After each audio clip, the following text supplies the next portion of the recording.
I cannot understand, I'll never understand how it's not obvious that in the movie, what's it called, Playing for Keeps, the movie about a black guy and a white woman, that people do not understand that obviously she would win the case.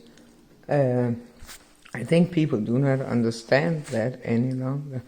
That's the obvious happy end of the movie, because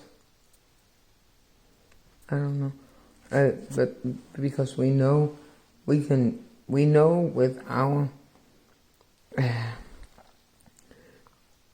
we know what the right thing is, but I don't know the tendencies to be psychopathic and retarding other people's lives to pieces, destroying other people's lives, thinking that a nightmare might be just as good as what we know is what the laws say and what the rules are.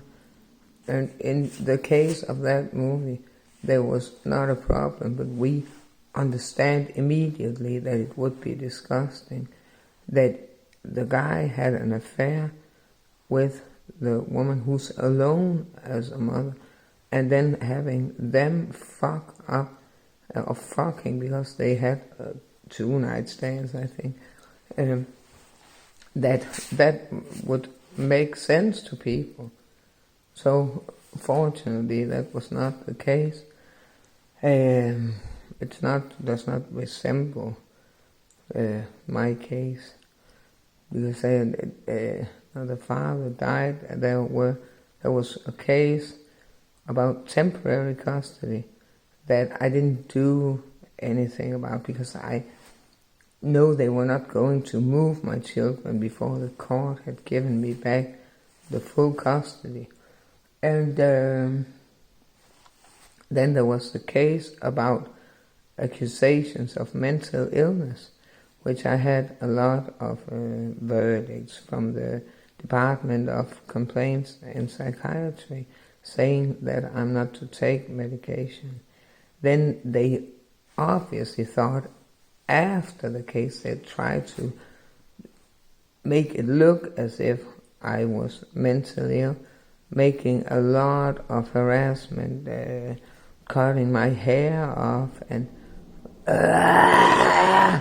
you hear that? The driving around outside, the few psychopaths who were still at play around my life, making my life unbearable. We all know that what we do not want for ourselves, we do not want for other people. Now I say other, we know how to translate that in Danish. Andre. And there was not any opponent. It was my district, of course, according to paragraph 42 in... gider I ikke godt lige at lade være med at rette sig? Det er mit liv til, for fanden, pik og puse. Satan, they are so noisy and so psychopathic. I get the feeling they have been a part of some pedophile shit against my children, and they try to hold on to a pedophile agenda. It's that pedophile gang that's at play, that we need to fight for corruption to end, to make it stop all the sadism and psychopathy. So paragraph 42, saying that it's in the court, the district where the children are living, but it does not mean it is something that you need to translate into the court language, because as the family courthouse, it's not the right word. Angela told me, who went to South America with her child or children with a friend, and they took off. She said it's not the right word, but I don't remember the right word. They said they have been gotten the assignment in my social services to look after, to take care of my children while the case is going on. So they had temporary custody until the case was over. And it is over.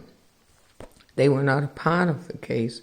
It was an accusation of mental illness, which there's so much documentation saying that I'm not to take medication. It doesn't help them to try after the case to make it look as if I'm sick because I love my children. So they were not a part of the case. There was another case about temporary custody. That was what Vejle Social Services was a part of. It did not make them a part of the case where I complained about the accusations of mental illness, and the mother of the father of my children talked about cooperation problems. I thought there would be someone from psychiatry, that they had ganged up on me somehow to keep my children away from me. But there was not. It was the mother of the father of my children. She didn't even know what it was about. Why? Because I'm the only parent, and they did not have the right to get the papers from the family courthouse. Only I and the court had them. And so they didn't know what the case was about. There was only my claim, which is, what do I want to happen? Well, I want the custody, of course. My children have never been removed by the social services, which is very difficult to do then, unless I'm not capable of having a normal conversation, or that I'm drooling, I cannot control my arms and legs, and whatever could have been the case in court. It was totally normal, a very good meeting. It was not a court meeting, because there could not be a case when my children were registered as if they wanted custody for themselves. So I told the lawyer that you are also my lawyer, since it's in my court, district of courts.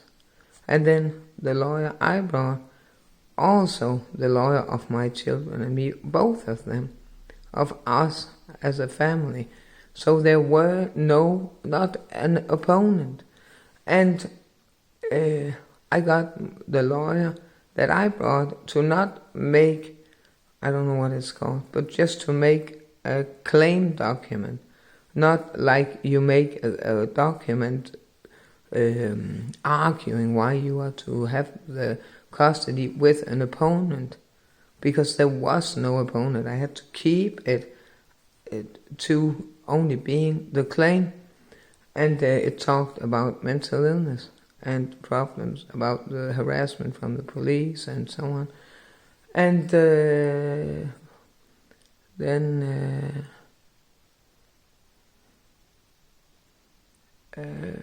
what was I got her to ask me questions. So she said, Heidi made me ask these questions, and she read them. One of the questions was, is there a risk that someone else could be the father of my children? I said, of course, no, there's not any risk of something, that there has been another man, only the father of my children. If that was what they wanted to pretend, that I'm someone else, that my children are not my children, that they changed, but it's the same social security numbers, which it's not possible. It's an